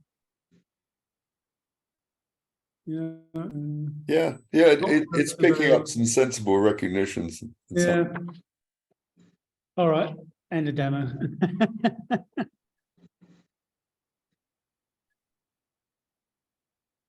Right, so the only thing that's in my slides actually is references. So I can share these slides, and if you want to dig up any information, the last few slides contains references. Right. And so any kind of other further points or questions to raise, or Where next on it? Is it purely a question of getting more data? Is the whole process about loads and loads of data? Because you seem to hit a flat curve at the end when extra data didn't help. Because you make it clear to me the weights are everything, and how those weights. You have to distinguish between learning iterations and test data. Yeah. So I started off with, let's say, a set of 1,000 images. Yep. Throwing one image at a time at the network whilst training it. Yeah. And I go through 100,000 of those iterations, and eventually those weights are settled. So in theory, that neural network has understood that set of test data that I've given it. But then if you can add to that test data and have like 2,000 images instead, then you might hope you get better accuracy with recognizing animals from your garden. But what you're telling me also is that there are these cameras in the streets at the moment looking at people all the time, and those cameras, will they be feeding into databases, all the time about people and all the rest of it? Are we talking about really an incredibly powerful piece of technology here, aren't we? In reality, aren't we? There's some need to correlate the images into what you define as an acceptable the result you're looking for. But if you're looking at this in real time, this is quite dangerous, isn't it, in many ways, the way you're talking about it? Yeah, you can see why I specifically pulled out the sort of like moral issues here. I mean, I've got no problems with having a neural network recognizing the birds and animals in the garden. Yeah. But if I were to take the camera and put it at the front of the house and monitor what my neighbour's doing, then that's a different question. Say I were to use on the battlefield. If I was to use on a battlefield and you trained it to recognize somebody, and then you literally fire in real time, you literally fire a grenade or a bullet at that individual, that'd be pretty dangerous stuff, wouldn't it? Remember, the bad guys have got this technology as well. Yeah, this is I can see that actually. There's a lot to think about here. It's obviously On a more positive note than that, on this thing about distributed systems or other groupings doing it. I mean, I've belonged to a couple of bird groups, and as you probably well know, that within bird watching groups, then a lot of it's based around the experience of individuals at the moment, but there's lots of situations where those experienced individuals don't necessarily get a chance to do things with other people being there, or somebody sees something, you know, and they want an identification of it. And a lot of times that can be done from, you know, an image, but also there are quite a lot of instances where it would help if there was a quicker route to identification, you know, for those people that are not anything like as experienced. So, yeah, have you managed to do much with the much more difficult range of species? Yeah, no, I picked up some of the, yeah. If you talk about some of the small yellow warblers, then yeah, and you know, a lot of that, you've got 50 species that are relatively common, but the differences are quite small. Yeah. And you know, a lot of it comes from a mixture of things like sound, gears, you know, actual bits of the body which are marginally different, and the variance between individuals in the species differs quite a bit. Have you been involved at all with any of these sort of bigger groups that are? No, I mean, you know, going back to slide 1, the requirements, for me, it boiled down to what's in my garden. Yeah. That is really most 90% of the time, is it a cat or is it a fox or is it a hedgehog, you know? And we seem to get those quite right. And, you know, you get the, you know, magpies and the wood pigeons coming down, and occasionally some other birds. But even with that small data set, in practice, you don't really get a high degree of accuracy with the sort of networks that I've been looking at. But yeah, there's an app on my phone which uses the neural network to identify birds. You know, if you're out and about, you take a picture, you can submit it, and it'll identify it. And they seem to do really well, you know, much better than I'm doing. Yeah. So Was that INAT that you spoke about? Because I've not heard of that at all. So yeah. Was it INAT? I can dig it up in a minute if you like. No, that's right. Well, I've got just my phone on me. perhaps afterwards you can send me. Yeah, definitely. Yeah. Sometime, because it's not a thing that I've actually picked up, but there are groups I've dealt with that might actually find it useful and interesting. Yeah. Yeah. So okay. Yeah. Thank you. Okay. Anything else on? Yeah, can I ask a question, please? You seem to be using something like 1,000 photographs or thereabouts, and you're getting accuracies of about 83%. So you're training with 1,000 odd photographs and getting accuracy of 83%. How does that translate into stuff like facial recognition? Does that mean that you would need, you know, thousands of photographs of the same face for it to get close to 83%? And if that's the best it can do, why are we even considering facial recognition for anything? I wouldn't extrapolate that from what I've been doing in my garden. You know, I'm running on a very low power runtime computer because I can put it in my, you know, summer house and it's near the camera. The people that are doing facial recognitions will have very different designs of neural networks. They'll have much bigger processing times at runtime, higher accuracy, and I'm sure they'll do far, far better than I'm doing in recognizing birds and animals in my garden. The point I was making about this 85% was really that when you're training, you have to measure the success rate so you know whether you make a change, whether you can do better or worse. And you know, for animals in the gardens, you know, that's fine.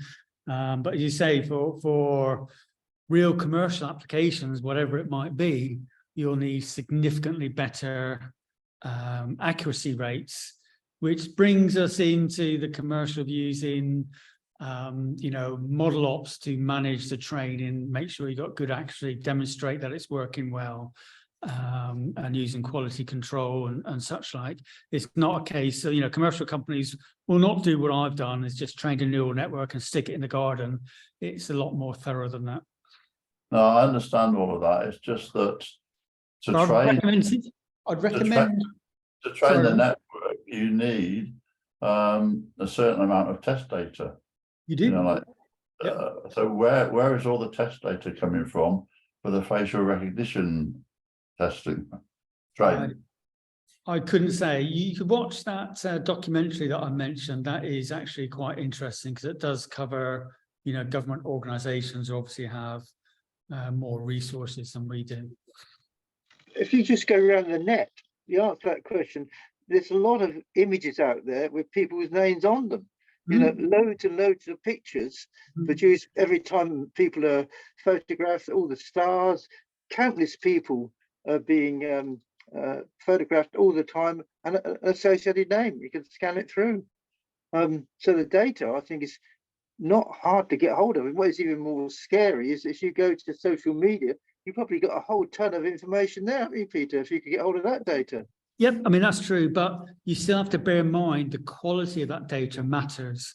Yeah, So it's no good picking up, you know, hundreds of thousands of pictures of people on the internet because you'll get an unbalanced snapshot of society. Well, you'll have to code each one as well to know what it is you're looking at. Otherwise, it won't know if it's looking at male or female, for example. The other thing is it's going to depend on the application. So if you imagine that the police are looking for someone, they're going to have a photograph, say.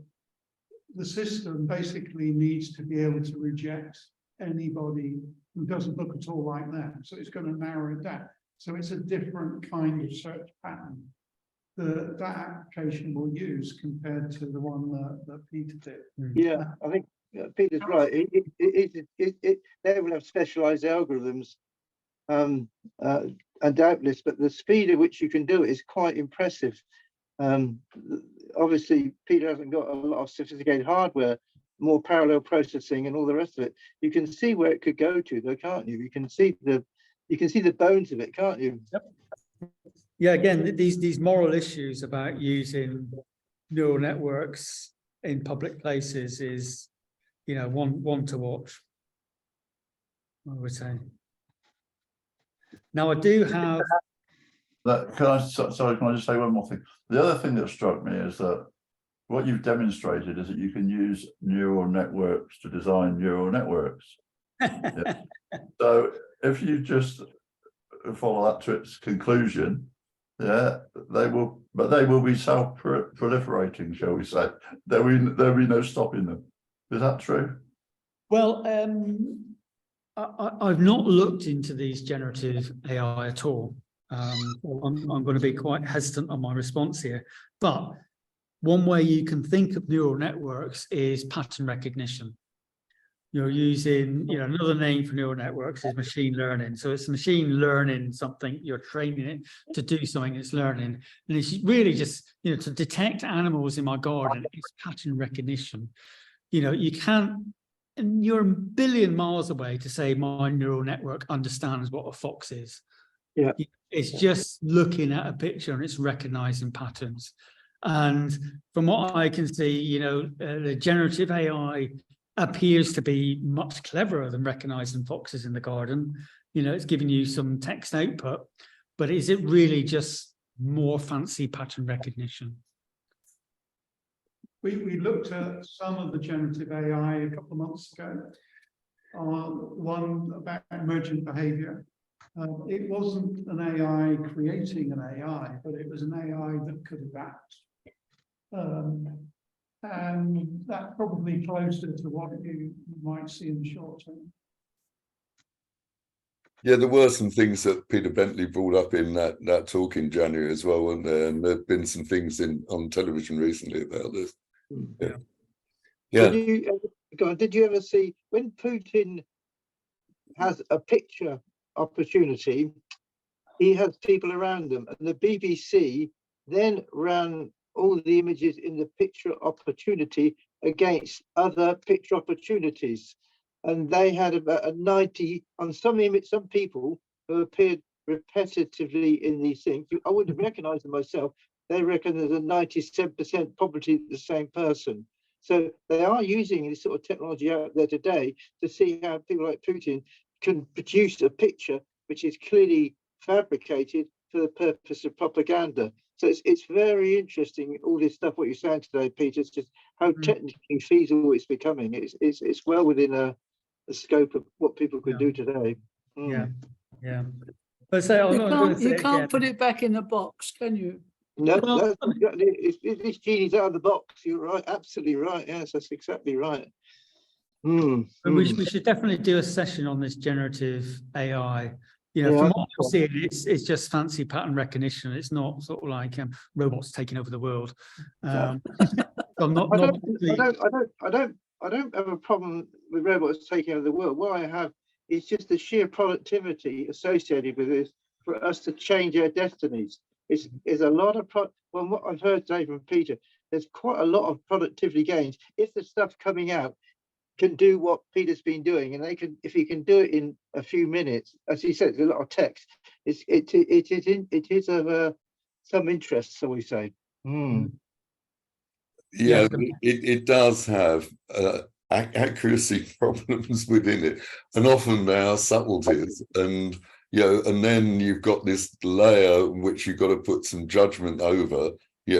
What is the stuff that you actually want to keep within it, and what is actually the stuff that is inaccurate or insufficiently accurate for you to actually want to use. But then, I mean, that's true of anything that is any information source that is, or anything in life.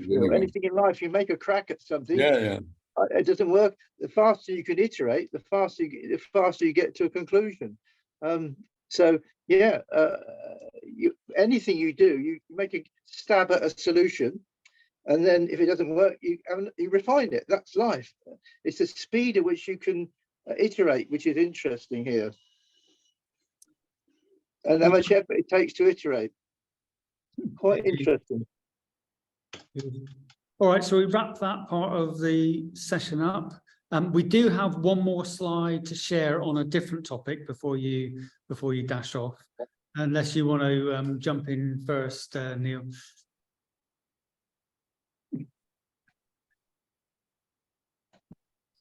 I've forgotten I was muted. I remember you had one slide that you wanted to show before we did it. I was going to suggest that maybe we ought to move on to that and then call things a day. So so let me just share this. This is on a slightly different topic.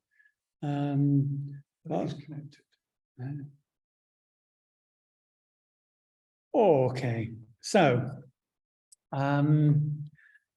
we've been thinking about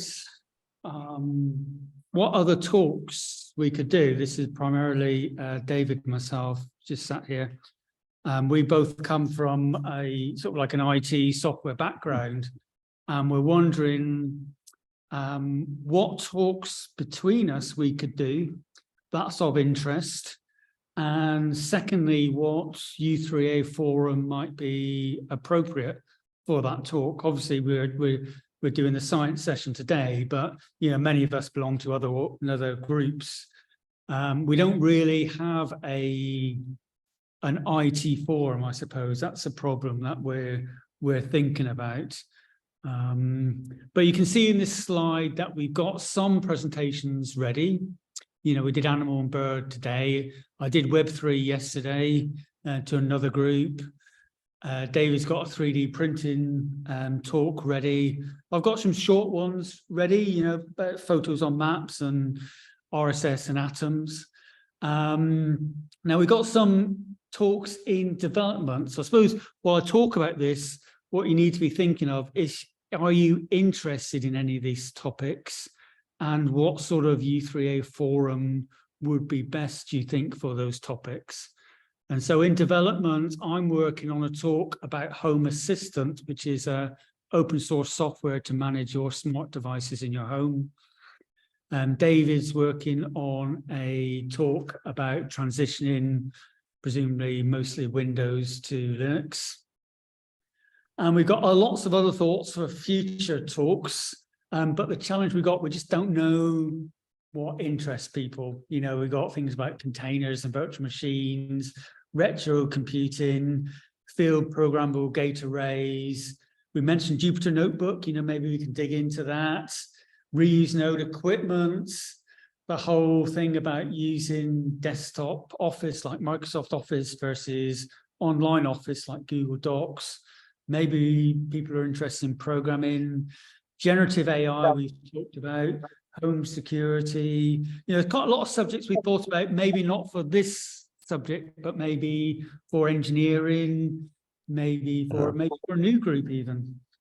David, do you want to add anything I was to going that? to say, part of the drive is to be more practical. So that's what meant by the practical lab. So try and do some of these sessions, actually experimenting or applying some of these technologies. So I'd pitch it potentially more at a combination of computer science, but also practical application computing as well. So it's not a case of, oh, this is how you use email. It would be more a case of, this is how you might improve the spam detection in your accounts. The other thought is that we could potentially take one subject and do more than one talk from it. Like the Home Assistant, we could do a talk on that, which is like this sort of session where someone stands up and talks about it. But then we could have a follow-on session, which is, you know, bring your own devices and set up Home Assistant for yourself, and we'll go through it. Does anybody know anything about ethical hacking? Yeah, we can do that. Sorry, what is it? What was Ethical hacking? ethical? Oh, blimey. That's a contradiction in terms. No, it's not. Hacking, no, hacking is only seen as unethical because the media said it was. Hacking originally was completely ethical. It's just that you've got bad actors, right, who turn things, just like the ethical problem with AI isn't the AI, it's the bad actors. It's the same with hacking. It's it's the bad actors that make. Well, I do ethical hacking to test my home firewall. Isn't that great hack? Just on the listings that you gave, I think, you know, it would be sensible to actually write out about those as subject matter themselves. So I'll pick that up and you know, spread the word about that. The short things that you said, I think anyway, would be good in some of our, you know, our normal potpourri type things, you know, and you know, because that's always good. Some of the longer ones may or may not fit well into this group, but you know, a lot of them will fit well into the U3A community's cyber group, and it may be. Sylvia, there are other IT groups in Wokingham, but you know, do you think that there is a need for something which either shifts, amalgamates something new in this, that maybe there ought to be a new group within Wokingham U3A that would build? I'm not sure about new groups. There are a number of topics that you've mentioned, Peter, that could be of interest to the wider membership of Wokingham U3A, but you would have to pitch it at a different level. You are all top techie people, and there are some subjects there that could help a lot of our members, but at a much more user-friendly level. Do you see what I mean? Oh, Yeah, so exactly. one thing we were talking about was doing some teasers. So those would be the kind of thing we do in Neil's shorts, but you can pitch it at a more generalized or higher level to introduce what the topics around, and perhaps look at what kind of detail may be covered. But part of the problem the problem we've run into is that there doesn't seem to be a forum where we can share these sort of ideas, if you see what I mean. How do you get the word out other than by going to the individual group conveners and either asking them to hold their membership or try and get a slot on in their sessions? So our starting point is certainly, rather than necessarily be a group, it's have a collection of presentations around topics and present those into inappropriate group. But at the end of the day, what you want to do is build a community of interest. And really the thing that this is about is looking for a community that's interested in comp sci and application technology and that sort of thing. One idea I'm thinking of is to have a section on the website where you could put videos of the presentations for anybody to be able to access via the membership section of the website. Now, just to give you an example of that, we've got something that we've called home entertainment. We started that during lockdown and set up various different videos, and we put them in this section called home entertainment. Now, there could be something like that that is particularly for IT type subjects that can assist the membership with problems that they might have or whatever.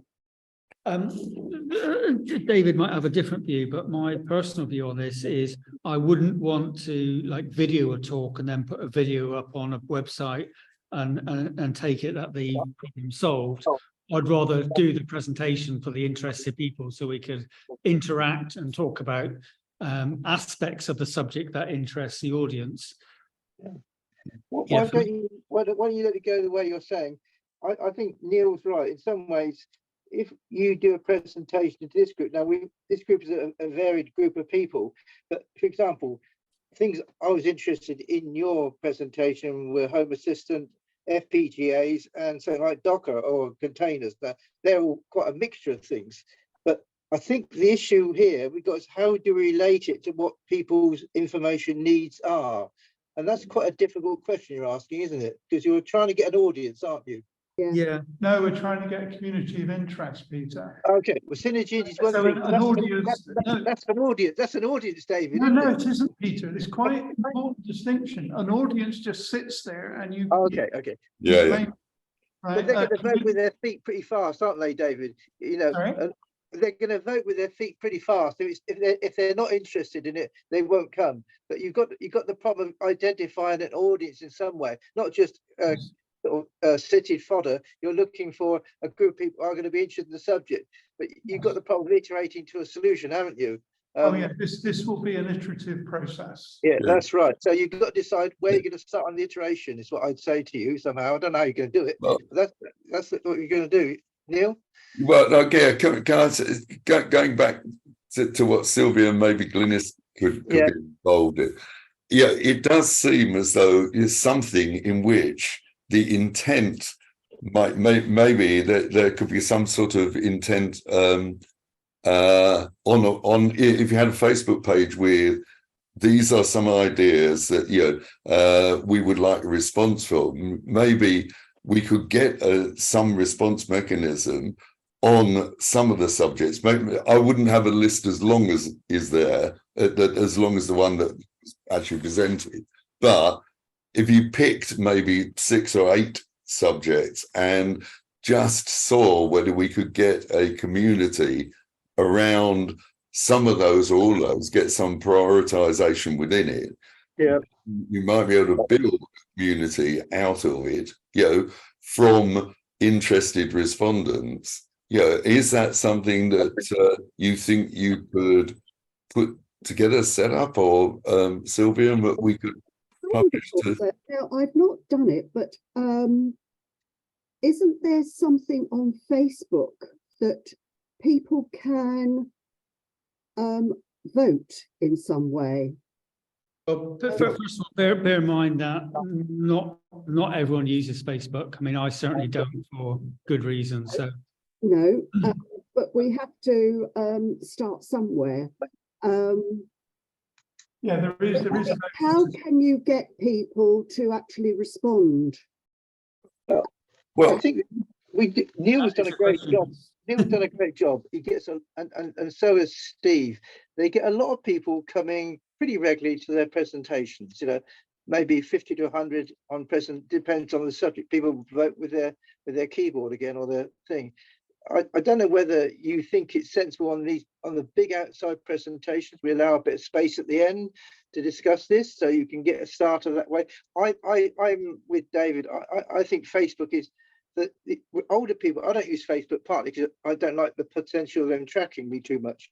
But basically, I don't think our age group uses Facebook too much either. It's not a thing we're interested in so much. So we do get significant audiences at Neil's presentation and Steve's presentations. Whether you want to allow a bit of time there to discuss these things at the end, I don't know. It's aware you do have an audience at that point in time, and it's been an incredible range of subjects which Neil has put in place, and we do get consistently quite high numbers to these presentations outside speakers. So whether we can use that in some way to do a poll or do something, I don't know. There's another option for you. Yeah. And I mean, I think that on this bit about actually building the community, David, you brought out brought up the concept of the community, and generally speaking, in the old days of of various groups like this, that where older types of technology used to actually have communities of interest in that were developed. Nowadays, I'm not sure that, because things have moved on, whether there are platforms that really have that sort of community of interest type attitude, that are developing. I mean, you can say, Facebook does, or various other things, but and things like LinkedIn used to have and still does have various things of a technical thing, but the old original sort of Yahoo groups and that sort of stuff, and when I was involved in knowledge management, a lot of the sort of knowledge and information based groupings were around technology that was prevalent at the time, but there doesn't seem to have been that same retention outside things like Facebook groups and other things. The current thing that tends to happen with tech and applied engineering, right at the level of the maker. I'd rather use the term maker than hacker, so at least it doesn't trigger the wrong reaction. It tends to be around YouTube. So you have forums and you have YouTube. Yeah. But you have the interaction on the forums, which is not real time. YouTube tends to be lectures. But what's missing with YouTube is, although you have the distributed community, if they are of common interest, there's no discussion. They do have live streams sometimes, David. They do have live streams. People like the Physics Asylum, or the Asylum, he has live streams. They are doing more live streams these days, aren't they? Yeah, but even live streams, it's not discussion. What happens is people comment on Super Chat. Yeah, that's true. That's true. The guy doing the presentation can drag his mind away from what he's doing and look at Super Chat and then register what someone's asked. Then that's not a discussion. You're right. I mean, could we set up some type of forum structure, within Wokingham UCA, of where this was a trial subject area, or? Well, I think actually Sylvia's idea of having something off the webpage is probably the right thing. What you want is a forum that allows people to make comments and respond.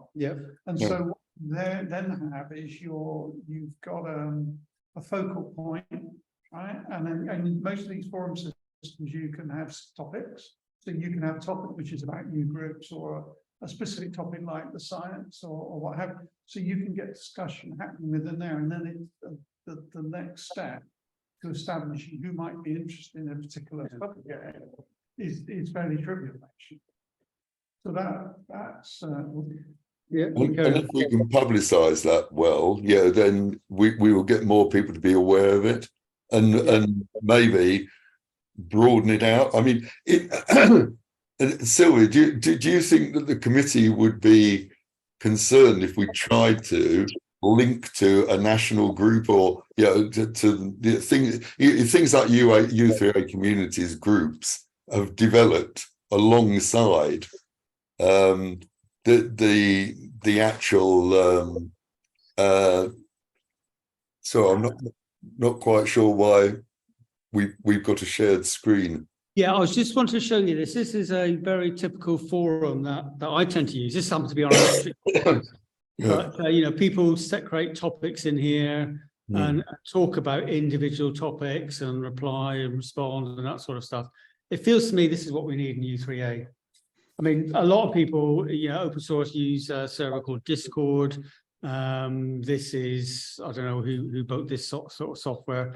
And I know U3A do have such forum software installed, but it's not used, as far as I know anyway, for discussions around topics of interest for users. Is that an app, or so is that software that could be utilized by U3A at zero? There's loads of these softwares available. I know U3A are rebuilding their website, aren't they? It'd be nice if they could add some sort of forum on there. So you need to talk to the webmaster on that and see what else they can do. I think the committee would be open to any suggestions, as long as you've got well, this is how we suggest it could be done, rather than asking them how it could be done. Yeah. Okay. I'm sure we are gobby enough to be happy to do. Talk to yourself, Neil. I'm not the only one, Peter Weston. I know. God. Okay. And the other thing is, Neil, you're up front, right, and visible, whereas Peter's hiding behind his seat, I think. Martin, I get the impression, and I may be wrong, that the committee generally are not looking at the wider U3A community. They concentrate on Wokingham U3A and seem to be aware of what's going on in the wider U3A community network. For my part, Sylvia, I don't have a problem with that. I think the first focus needs to be the local physical community. Now, some of these things could be shared more widely, like the talks, but I think where it comes to the more practical sessions, by their nature, you can only do those locally anyway. So I think you have to start small with this sort of thing. Yeah. I want to try things locally, and then even then only some things may be shareable on a large scale. Is there a notion in the U3A of like summer camps or the equivalent? So you have sort of multi-day sessions. Yeah, well, some years back we used to, is Pauline still around? No, she's gone, hasn't she? They used to have workshop days at Wellington College, Wokingham U3A did, and they did various different subjects there, but we don't have the leaders, if you like, to do that now. And they were quite popular in their time, but I think we had them sort of going for about 2 or 3 years, and slowly people weren't so interested. So if we came up with, for example, a couple of day activity that was trying to develop a very simple neural network to do simple recognition as a way of people starting to understand practicality. I don't see why you can't do ad hoc meetings, say at Roos Hill, that could be face-to-face sessions like you do, but also have it on Zoom. So it's rather like we're having today. You're choosing a subject that's at the level of more of the membership on subjects that will help them, be it about spam or, you know, problems that they might worry about, and have them about 2 or 3 times a year. That's a good idea. I like that. That's less ambitious, isn't it? That's a good idea. Yeah. Yeah, That's a good idea. and David's very keen on doing that, and so is Peter. Yeah, so I'm sure there were other people who would be willing, yeah, and happy to do this sort of thing. You know, and I would if there were things that actually were interesting. So and there must be other people within Woking U3A, and we could just, you know, and create a way of doing this, or re-establish the workshop principle and build it from that. So the other aspect that's quite important, particularly if it's within a community rather than an audience, is the magic word contributors. So it's not enough just to come along because someone's interested. I mean, there needs to be even more active involvement. For example. So we came up with a set of topics, and maybe we can find out through a forum how many people might be interested in it, but then actually the forum hopefully would then give me finance about people who could contribute to putting together a presentation or whatever session on a particular topic. See what you've done, what Peter's done there is very good in many ways. He's come up with something which has some interest. I recognise it's something you regard automatically. And there's a bag of technical tricks behind it, which I find interesting, but a lot of people wouldn't. But the key issue, I suspect, is to lead on something which is eye-catching enough to get people involved. It may not be high tech, but it will be enough to get people involved, I suspect. And you had on that list using Google Documents or Word, or that I think people might hook onto, because a lot of people do write documents. It may even be how to organize your email better. Now, we know there could be a whole bag of tricks behind organizing your email, for example, which may be very complicated behind the scenes, but a lot of people would like helping organize their emails, for example, using Things like online banking. Yep. That might be a subject that would be of interest. I'm not sure how you would demonstrate. Can I just say a couple? I have to go in a minute. Yeah. The reason I haven't said anything is I haven't got any ideas on where we should go on this. However, before I go, perhaps I'll say this. I'm currently in, I think, 3 technology groups. So there's I do the one on Wednesday, and I'm in the technology group, and I'm in this group. Yeah. However, none of it really focuses on any of the IT stuff.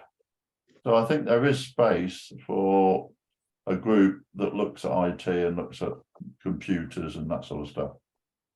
The topics, however, need to be pitched at 2 different levels. I think there's a whole area that we've just been talking about that includes day-to-day uses of PCs, like Word and all the others, and PC security and how to set up your firewall and all this sort of stuff, which lots and lots of people will be interested in, I'm sure. And then there needs to be another area that covers the much more geeky stuff, like we've been talking about today, which I love, but many people would, turn off because they just find it not difficult to follow, shall we say. So, however, you can't have 2 IT groups, because we've already got 3 technology groups. So, but I think there should be an IT group, but I think the presentations should be pitched at those 2 levels, and you wouldn't expect necessarily the same people to attend each of those 2 sessions. Some would do both. Some would do the everyday IT stuff, and some would do the more technical stuff. Yeah. Oh yeah. That's my sort of general appraisal. Now, how you get there, I've no idea, and I have to go and look after the grandchildren now. Yeah. So, Yeah, well- so I'll leave you to I'll leave you, Sylvia, to put something on the Facebook page, and we know where we're going. Absolutely. Thanks very much. First, so that I can put it on there. Okay. I do want you to realise that we do have a computer workshop that meets once a month in one of the pubs. He struggles really, I think, to get attendance. People, yeah. He was saying that, you know, a lot of people, there's some that have been around a long time, and really they are going over the same old ground. Yeah. And he sees one or two that sort of come in every about two or three a year, that come in and, you know, get involved and then fade away again. So there is this run through, but he was saying he's been over a lot of the same old ground a lot of the time, and he seems very happy to run that. But Yeah, I have talked to Rod about his group actually, and I did attend some of them, but Rod's group is at a very, very different level. It's about, you know, finding problems with your iPads or your, you know, your Windows PCs, and that's not what we are interested in. No. Yeah. You're right, but the way of doing it perhaps might work. So if I can, I'll try and characterize, I guess, my level of interest. It may respect that you're thinking as well. So if you look at the kind of topics that Neil covers, it's the majority not at the level of you don't know any science, we're going to teach you some basic science. In my mind, it's at the level that says your brain doesn't suddenly stop working when you retire from having been a scientist or an engineer or something else. I guess what I'm looking for that doesn't exist is a group that allows me to carry on being an engineer and scientist and covering topics at that kind of level. That doesn't mean to say you can't cover some things at a consumer level, let's call it that way. But the level that has to drive this sort of thing is much deeper. Yeah. And the thing that springs to my mind is there's an amateur radio. Okay. Amateur radio people aren't just playing the hobby. The amateurs actually contribute an awful lot to aspects of radio, both the new algorithms to drive the data side, but also in understanding propagation, which is one of the black arcs. So the same is true with astronomy as well. So the scope is there for people to still contribute original work and things, even once they've retired. And I think there needs to be a way to cater to that kind of drive. Okay. yeah. Well, look, why don't you, David, and Peter, send an idea of do it with, if you want to do it with me as well, I'm happy for us to put something together, and or you can do it yourselves, put it into Sylvia. If we can produce something on the web and talk to the web people about how we ought to actually set up a forum. So if we can suggest software where we could actually set up forums or groups or communities of interest, that would where you can suggest some subjects to seed the thing and suggest the idea. And if you guys are willing to help support it and move it along, then I'm sure there will be a level of interest. At least we can gauge the interest back from it, and then see whether we can get it to emerge into something in which there are 2 or 3 communities. And this one about the deeper level of IT interest does appear to be something which geographically, fits us quite well.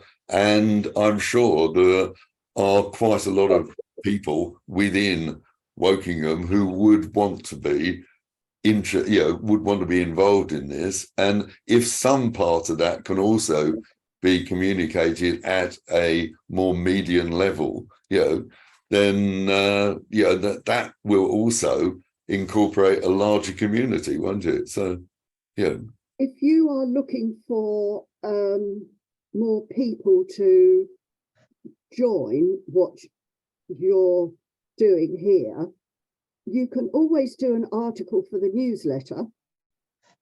Yeah.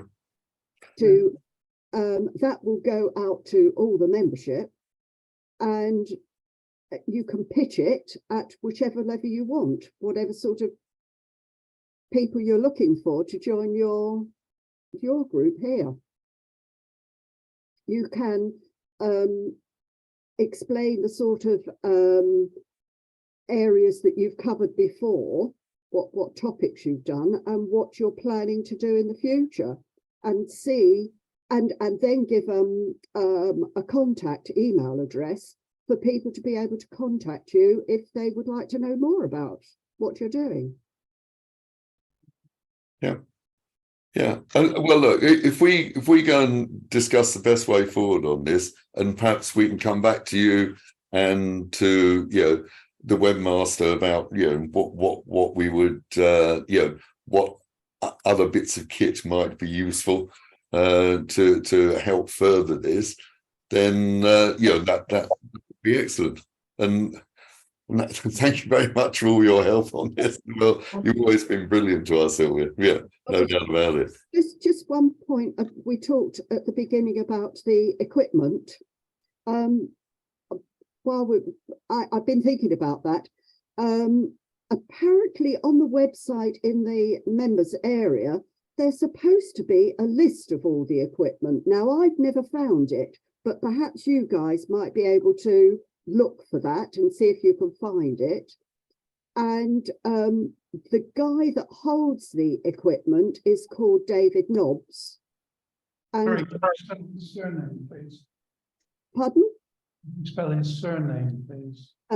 N Yeah. O-B-B-S. Okay. I can send Neil email with his email address. And he'll be able to tell you availability of the different equipment. But as I say, somewhere on the website, there's supposed to be a list of all the different equipment that's available. But I've never found it. Right. No, that's really helpful. We'll sort it out and go there. That's fantastic. Okay. Well, maybe we better call this just before we finish that.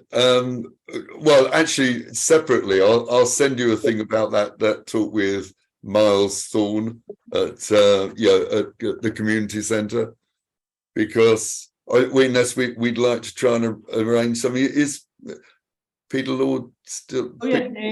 Yeah. You said Starker, didn't you? Yeah. Sorry. For everybody else that's still here, it's this is really just a discussion about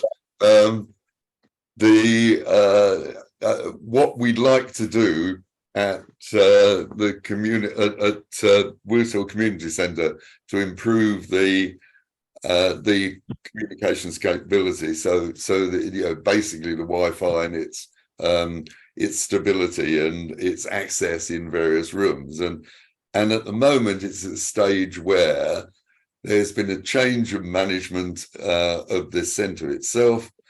The technical manager we contacted to try and get the existing system upgraded by putting Ethernet cables up to the room we're in, but they're also planning to change the router that they're actually using. So they're planning to change the system, and they may within that also change part of the cabling network in itself, because we'd said we would be willing to support or to pay for Ethernet cabling to improve the situation in the room we use. But that at the moment is a decision has been, or a proposition has been put forward for improving the router system. We've had some confirmation back, but what we're planning to do is get a meeting with the technical manager, this guy Miles Thorne, and that's what we wanted to just set up a meeting for. So David and Peter and I were really going to just briefly and maybe all the Peters maybe want to be involved in a discussion with Miles about what the council will actually pay for and what it's going to provide, and it may even be that we can give them some advice. I mean, one of the things that David sent back to me indicated that there were things that Miles hadn't brought up that are very relevant to the specification they maybe ought to be considering. So on that point, then maybe we can just continue. We can just agree when we ought to try and set up something with Miles about this. From what he was saying, this decision is not yet made, so it would be sensible, as far as I can see, to try and get an interim Zoom discussion with him and the 3 or 4 of us, just to talk about what the council, how the council will benefit from an improvement in the actual the telecoms capabilities in each of those rooms, and what they are willing to pay for or able to pay for, and whether there are systems which would be useful for us to talk to them about, which would be cost effective as well. I don't know how much we can help with that. I think a lot of it comes down to requirement. We need to educate them on what our requirements are, because their view is that providing simple, probably low bandwidth web access is sufficient. But the world has moved on in the last couple of years, and now what people want to be able to do is video conferencing, which is a different kind of requirement, right? You need more bandwidth going back up to the network than you did before with standard web access. So I think the critical thing to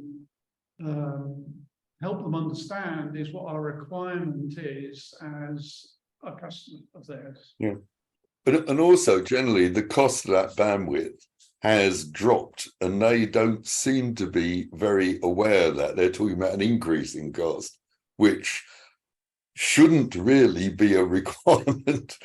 I mean, I don't know whether you guys have also found that costs, the cost of upgrading has actually reduced over this period of time, over the last 2-3 years. And in fact, they ought to be able to get a much improved system for the sort of prices that they're paying now. Yeah. I don't know. Neil, what's happening? They got this bloody clause that every April they're gonna do CPI plus 3.5%. So I noticed that my broadband costs have gone at about 13.5–15% this year, because this bloody clause they've got in their contracts now. So it may not be quite as good as you think. I don't know when your next broadband review is, but they've got this clause in a lot of contracts, and the same with your mobile phone. They're putting this clause in there of CPI plus 3.5%, which is a nasty old clause to have in there. Okay. So well, yeah, we moved into a world in which we are having to market trade, all the time on these sort of things. Right. And it's very much a situation that, being loyal to any sort of situation nowadays doesn't work. You've actually got to be, around all the time. Yeah. Yeah. changing your suppliers or at least going back to them all the blooming time. Can I ask Yeah. David a very quick Neil, question? is a David's certain- quite practical. David, do you see an obvious route where a cable can be run from where the existing router is to the first floor anywhere? Do you see an obvious cable run at all, David? We reckon there is one, and they've actually agreed Yeah. that it should be fairly. Oh, okay. Peter Berger identified a trunking route that And we could use. how long is the cable required, please, David, in that case? 15 meters, 20 meters. Do you want me to buy? I'll buy a 20-meter Ethernet cable. No, not yet. No, because Okay, but because what Mars has said is that they are looking at what they should be actually doing themselves. So, okay, but they want to yeah, manage okay, the actual installation of this anyway. yeah, okay. So they're Okay. going to use their companies to manage the change. They are already planning to change the router itself. Yeah. But What we need, how though- they link the router Yeah. to Listen to me a second, Neil. We need an RJ45 socket somewhere on the first floor. That's what we need, okay? That can't be that difficult. It'd be lovely if it was in the room. no. That's all we need. That's all we need, Neil. We Well, don't need- Well, it maybe, but I mean, Dave was also is just put in a mesh system, and I put in a mesh system, Okay, and yeah. I'm not sure whether actually a mesh system would be any better than an Ethernet. We're not moving, Neil. We're sitting in one bloody room, Neil. We're not moving around the building. Okay, a mesh system is usually going to be wandering around the house, and it automatically moves from one node to the next, one access point to the next. What we want is a simple requirement: is an AJ45 socket in that room or very close to it, and then we can either they supply a node, access node. They're dirt cheap. It's not a problem. All we need is that RJ to get a good signal to the first floor. All you need is a decent RJ45 access point in that room. From there to the thing, keep it simple, Neil. It's easy to achieve. They may want to put a wider thing in there in terms of obviously a mesh network, but we don't have that as a need, a requirement.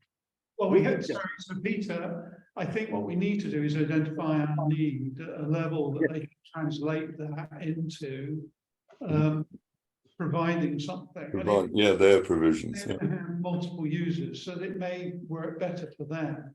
Yeah. Yeah. Well, it may do, but as I say, if you've got a backbone RJ45 network, you can do what you like basically. Once you put the backbone network in, whatever you attach to that backbone network is up to you. But having a wired backbone gives you that level of flexibility. Yeah. Yeah, well, that was what we originally proposed, and they're happy to go along with that, but they seem also to be rethinking their options at the moment. And if they're rethinking them, then it does seem as though we might be able to help them rethink in a way that provides a better service all round by putting in a system. So our needs are pretty simple from what we want most of the time. I think actually we Right. that's what we need. Okay, I'll leave you to get on with it. Try and keep it simple if we can. Yeah. Can we keep this open until we've just finished? Yeah. And then we'll and then we can close it off at at the end. Yeah. Stairs room available at the time that you want it? The little one at the back? No, it wasn't when we originally set this up. It may well be now. But I mean, our problem at the time was what days of the week were people actually going to be available. We had expected there to be more physical people than we actually tend to get. Yeah, I mean, the whole thing from our standpoint, it's not been easy to really suss out quite what the future is likely to be. Oh yeah, and have you guys got to leave then? Now? Yeah, we need to start packing the room up really. Yeah, you've got to start packing. Okay. Look, what I'd better do is I'll actually just find out what day is, what sort of timing would be sensible to try and set up this thing with Miles, and and ask for some dates when you're available, and try and get a three-way, four-way type talk with him, and see whether we can get the thing moved on. Also, the actual new manager wrote to me and was keen to have some sort of contact. So I'm going to establish that when I've got some idea what they are currently thinking, and then try and involve him if it seems beneficial. So, okay. Good. Okay. I will do you. So, Thank you for coming. Thank you very much indeed. thank you very much. Thanks And thanks for all your help and guidance in this too. Okay, let's go. Yeah. Neil, do you want me to close? Neil, are you okay, Yeah, Neil? we might as well close it down now, because I think everybody's got to do the bits. Okay, thanks everybody. Thanks very much, Peter. That was very interesting. Brilliant. Yeah. It was very interesting indeed. Very educational. Very educational. Thanks, Peter. Thank you. Yeah. Right. Oh, hang on. I better stop the